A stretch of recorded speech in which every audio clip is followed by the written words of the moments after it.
Topic है sterilisation, autoclave. ये बहुत ही इंपॉर्टेंट टॉपिक है, बहुत ही ज़्यादा इंपॉर्टेंट है, हर एग्जाम में आता है।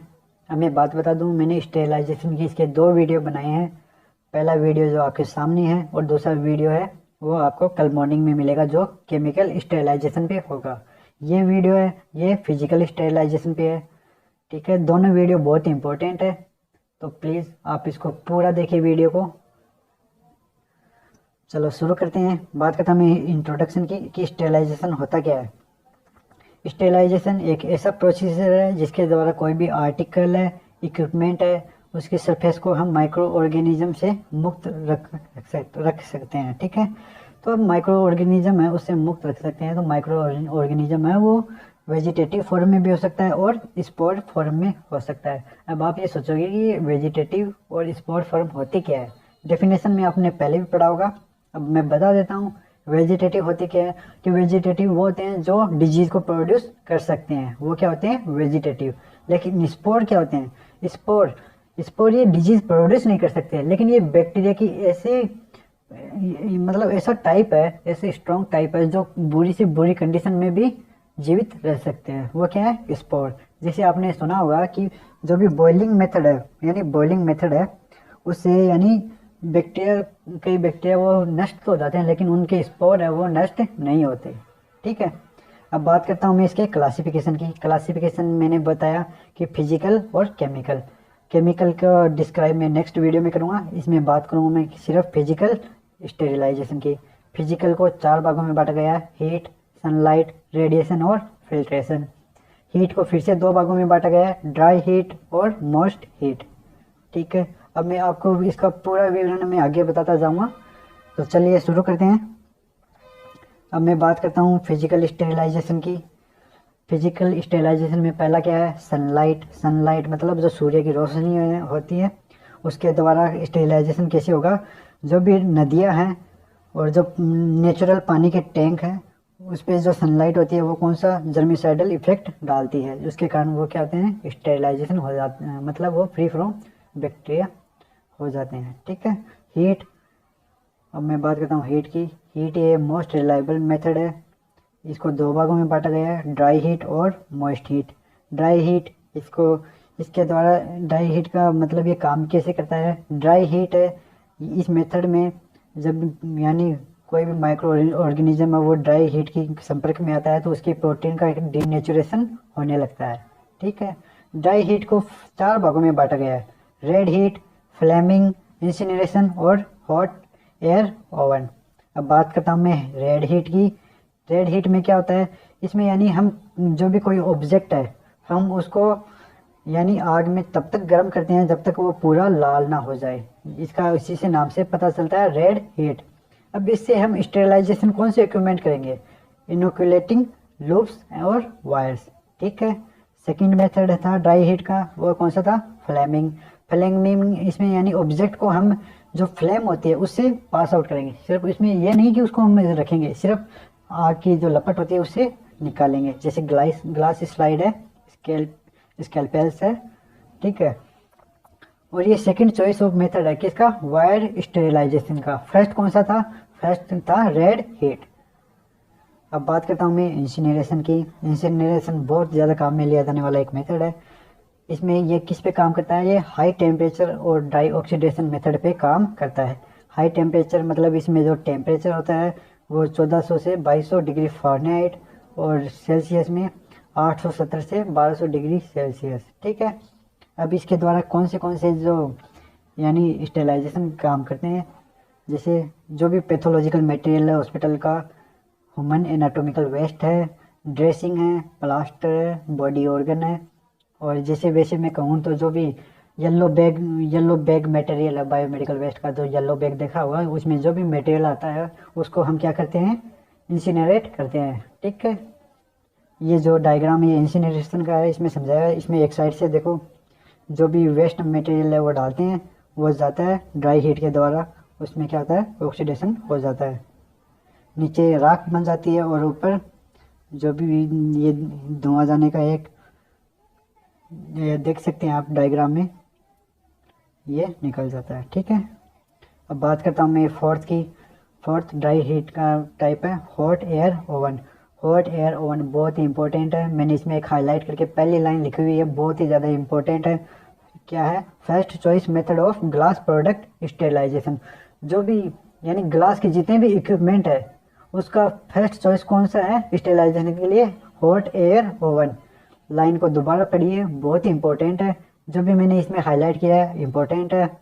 इसके द्वारा ग्लास प्रोडक्ट और पाउडर फॉर्म के जितने भी जो भी इक्विपमेंट है उसको काम में लेते हैं स्टेरिलाइजेशन के लिए। इसका टेम्परेचर कितना होता है हॉट एयर ओवन का? 160 डिग्री सेल्सियस, ठीक है।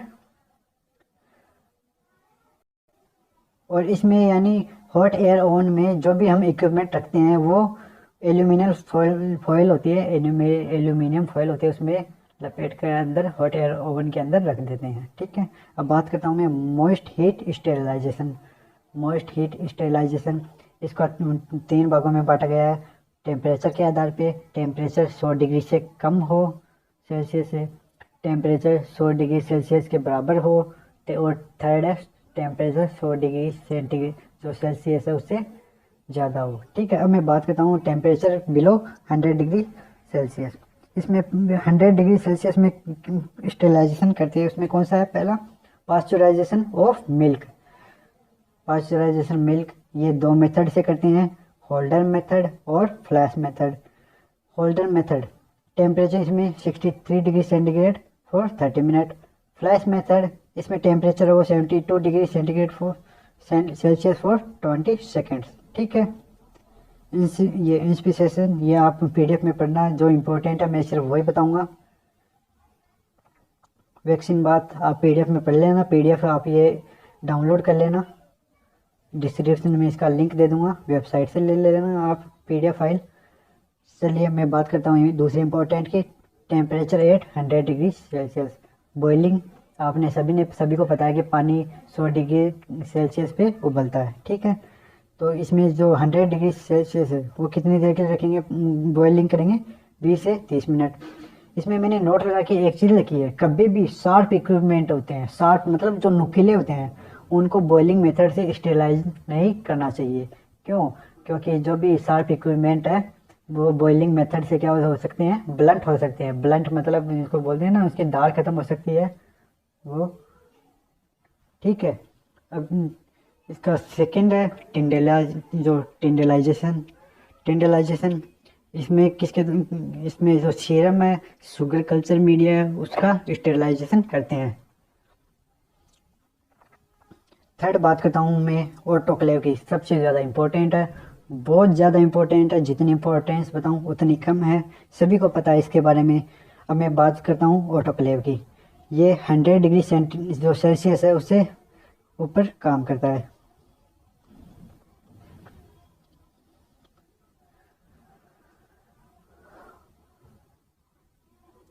ऑटोक्लेव इसकी खोज चार्ल्स चैम्बरलेन ने की थी 1884 में।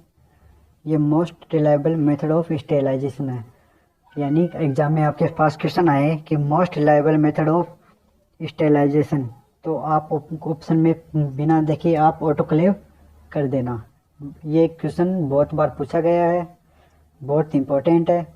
ये टेम्परेचर है 121 डिग्री सेंटीग्रेड, 15 मिनट, 15 LBS इसका प्रेशर होना चाहिए। ये ऊपर वाली लाइन है, ये एग्ज़ाम में सबसे ज़्यादा पूछी गई है। और ये बाकी के अलग अलग टेम्परेचर है, यानी 126 डिग्री सेंटीग्रेड जो ये टेम्परेचर हो तो 10 मिनट के लिए, और उसका प्रेशर कितना होना चाहिए? 20 LBS पर इंच स्क्वायर, ठीक है। अब मैं बात करता हूँ इसके द्वारा हम स्टेरिलाइजेशन करेंगे कौन कौन से। सर्जिकल इक्विपमेंट, रबर आइटम्स में जैसे ग्लोव्स है, ठीक है, और ड्रेसिंग मटेरियल्स है। ड्रेसिंग मटेरियल्स तो आपको पता है, इसमें गॉज आ जाते हैं, बैंडेज आ जाते हैं। क्लॉथ है, कपड़ों में आपको पता है गाउन है, केप है, बेडशीट्स है, पिलो कवर है, ठीक है। और कल्चर मीडिया और नॉन डिस्पोजेबल आइटम्स, ये किससे हम स्टेरिलाइज करते हैं? ऑटोक्लेव से। ऑटोक्लेव का फिर से मैं बता दूं, मोस्ट रिलायबल मेथड है ये स्टेरिलाइजेशन का। ये क्या था? ऑटोक्लेव। आप इसका डायग्राम में दे सकते हैं, ये एक ऑटोक्लेव है। बात करता हूँ मैं नेक्स्ट फिल्ट्रेशन फिल्ट्रेशन, इसमें 0.75 माइक्रोमीटर का एक फ़िल्टर काम में लेते हैं। किसके लिए? एंटीबायोटिक सॉल्यूशन, एक सीरम मीडिया को फिल्टर करने के लिए। फॉर द रेडिएशन, रेडिएशन में कौन सा रेडिएशन काम में लेते हैं? गामा रेडिएशन, सबसे ज़्यादा गामा रेडिएशन काम में लेते हैं रेडिएशन में। ये मेथड है, इस मेथड के द्वारा हम कैथेटर है, कैनुला है, आईवी सेट्स हैं, जो ग्लोव्स हैं और प्लास्टिक सिरिंज, यानी जितने भी डिस्पोजेबल आइटम्स हैं मोस्टली वो किसके द्वारा यानी स्टेलाइज करते हैं? रेडिएशन के द्वारा। रेडिएशन के द्वारा डिस्पोजेबल आइटम्स हैं उनको क्या करते हैं? स्टेलाइज करते हैं। ठीक है, catheter, cannula, IV sets, gloves और प्लास्टिक सिरिंज। अब जो नेक्स्ट केमिकल स्टेलाइजेशन मैं वो आपको नेक्स्ट वीडियो में पढ़ाऊँगा, तो आप इसको फिर से ये जो मैंने ये बताया आप वीडियो को ध्यान से देखिए, आप PDF फाइल पढ़िए, इसमें से 1 या 2 क्वेश्चन ज़रूर आते हैं। ठीक है, अब नेक्स्ट वीडियो में आपको कल मॉर्निंग में डाल दूँगा यूट्यूब पे।